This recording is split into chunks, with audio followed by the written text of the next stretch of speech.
Have opened with major losses after news that China has announced retaliatory tariffs on 34% on all U.S. goods, set to kick in next week on April 10th. Just moments ago, President Trump, he's busy on Truth Social this morning. He just posted there in all caps, writing, "China played it wrong. They panicked. The one thing they could not afford to do." Joining us now, NBC News senior business analyst and host of the 11th Hour, our friend Stephanie Ruhle. Steph, so much to get to, but let's just start there with the China piece of this. To repeat, about 2 hours back, they announced their retaliatory tariffs, 34%. Now we have President Trump weighing in, claiming that they played it wrong. What do you think? Played it wrong in all caps. This is not a game. Nobody wins in a trade war. And this is sort of this thing that the president liked to say, I don't like what China's doing. Nobody's winning.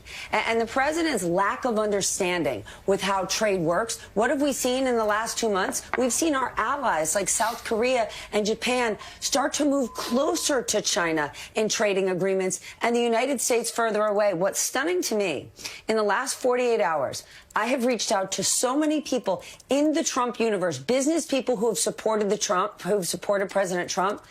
And Jonathan, I cannot find one single investor with one single argument that makes sense for these tariffs. All I'm getting is, well, this is what the president thinks. This is what he's always wanted to do. And because he's the president, let's give him some time. There is no rational argument that any credible economist has given why this works. The argument is that they're trying to reshuffle world order, that we should change how consumerism works here. The United States is not a country that's focused on long-termism. Remember when the Biden administration tried to say that inflation was transitory, i.e. short-term, and nobody was having it because they're saying, I can't afford my rent, I can't afford eggs, I can't afford bacon. Well, now here we have an administration, a Treasury Secretary saying, cool your jets. We're going to have short-term pain for long-term solutions, and not one person has laid out a long-term solution for us.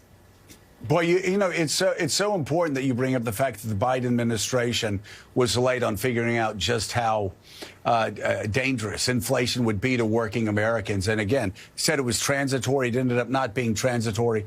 But Steph, it's very interesting. You bring up the Treasury Secretary, who, again, a couple of weeks ago said, cheap goods, affordable goods, not a God-given right for American consumers. And then saying yesterday, well, other countries shouldn't push back against these high tariffs.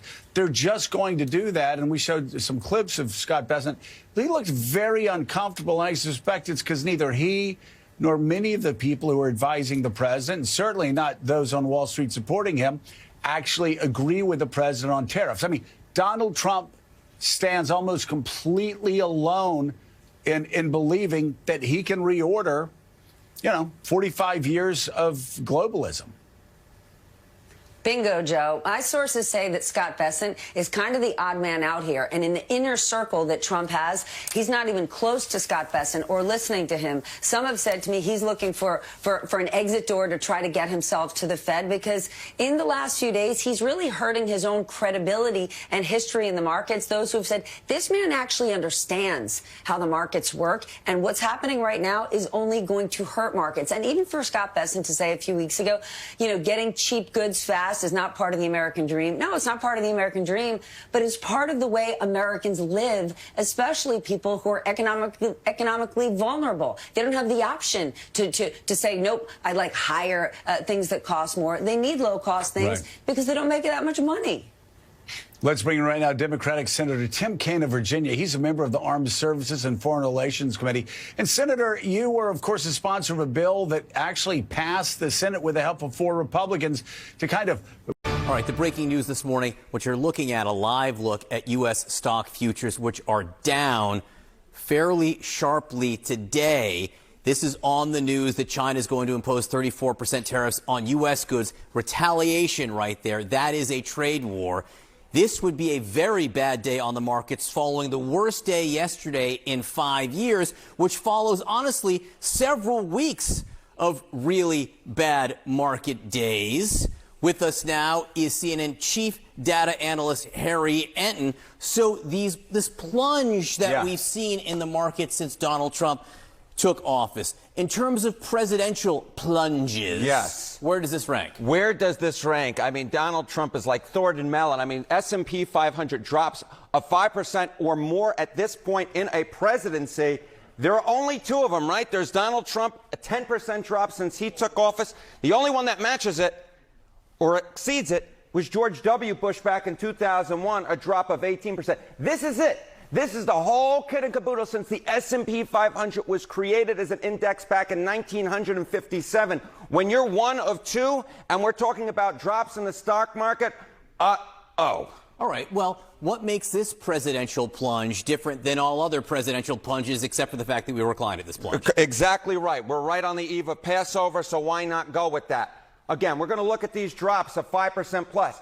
What is so different about this versus the Bush plunge? Remember, it was the dot-com bubble, right? That was happening before George W. Bush took office. What did Donald Trump inherit? He inherited a bull market from Joe Biden. Donald Trump is the only one to take a bull market and turn it into a bear market to such a degree that we're having a drop of 5% or more at this point. This is historically unprecedented. What Donald Trump, one man, it seems to me, has done to perhaps my favorite stock market index. My economic mentor, my mentor in all things, Christine Romans, used to say, yeah, but Wall Street is not necessarily Main Street.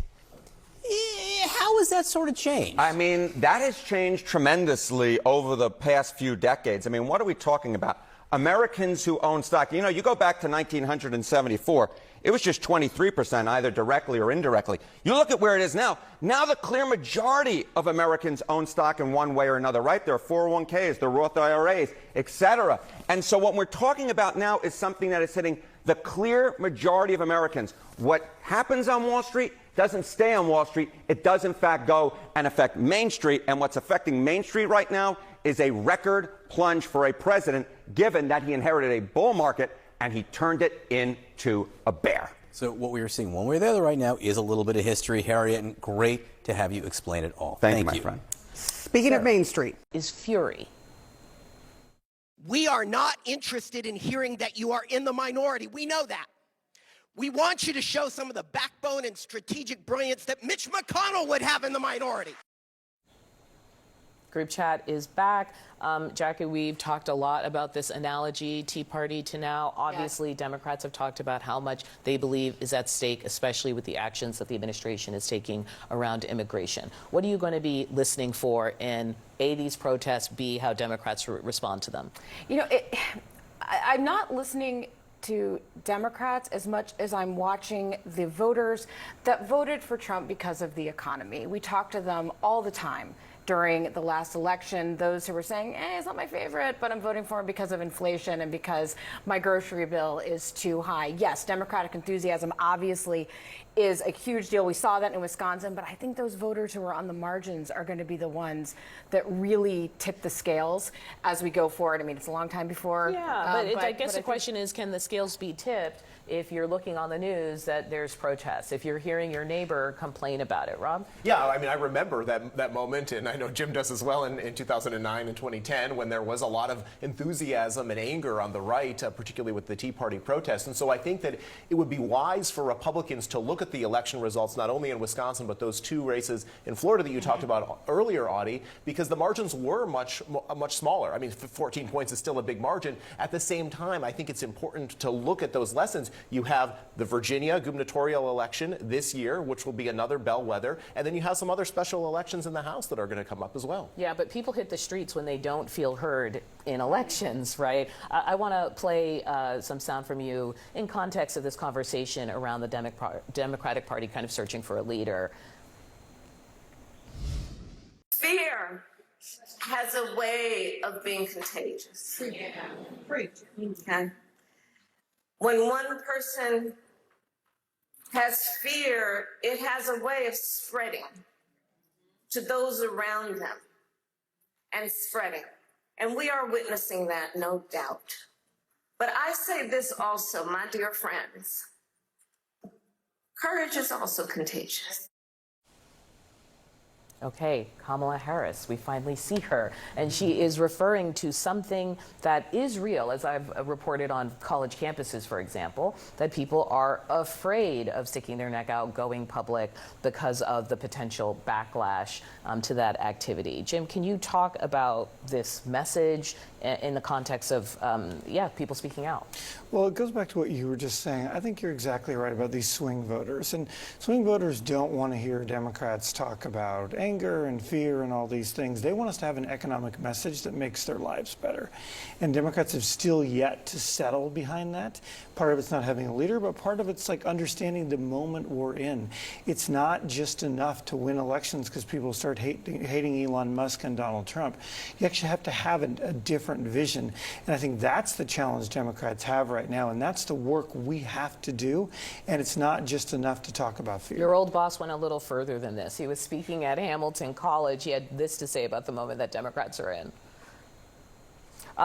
He was saying we're in one of those moments when, it's not enough to say that you're for something. You may actually have to do something and possibly sacrifice a little bit. That's the part people don't remember when they talk about protests or where they refer to the 60s or refer to past time. People did sacrifice. That's right. People went to jail. People took very difficult things. And I think what he's talking about is these law firms who are just bowing to the president, to Trump, and not fighting back. There's a price to be paid here. And, you had Indivisible on earlier. They're willing to pay that price to say this is the moment to have that fight. I just think it's not just about anger, though. You've got to have a message how you're making these swing voters' lives better. In the Wisconsin election, 9 counties that went for Donald Trump went for the Democrat in that election. Those are swing voters moving. It's not just enthusiasm. Swing voters are beginning to panic about Donald Trump. Rob, last word to you. Yeah, I think that it's wise, again, for Republicans to pay close attention to this. Donald Trump did have a message that resonated in the 2024 election. He was able to win over those people who may have voted for Joe Biden in the previous election. And he also rode pandemic lockdown protest anger. Sure he did. Yes, so did Glenn Youngkin in Virginia, right? So, that's again why I say look at what's going to happen in Virginia as the next bellwether, just like Bob McDonnell's victory in the early days of Barack Obama's presidency. So, folks, the people around Trump are furious. Treasury Secretary already looking for a way out after just a couple months. One of the most important positions, one of the top 5 positions in a cabinet, up there with, AG and Secretary of State, Secretary of Defense, right? But right now, with the particular policy profile that Trump is pursuing, this is the most important man in Trump's cabinet, really. And it's all a disaster. And what's really mattering here is, again, why this is so significant is that for Republicans do not care if a poor person dies on the street. They don't care. If you were to perish on the street as a working middle-class person, what have you, Trump would not give a damn. Policy wouldn't change. The markets wouldn't move. And so therefore, the rich and wealthy and well-connected would continuing on. But what we're seeing here is the markets crashing. Now, it's not just hitting rich people. I want to be clear. Everyone is suffering right now. People are losing their jobs. Communities are struggling. Businesses are shutting down, and that hurts small businesses that serve those bigger businesses. It's a cluster muck. Let's be clear about that. But the rich people are also suffering, and that's where it becomes unacceptable. The people who gave Trump millions and in some cases billions have lost way more than they've made through the Trump grift. You can't out-grift a 10% market decline. And so they are revolting too.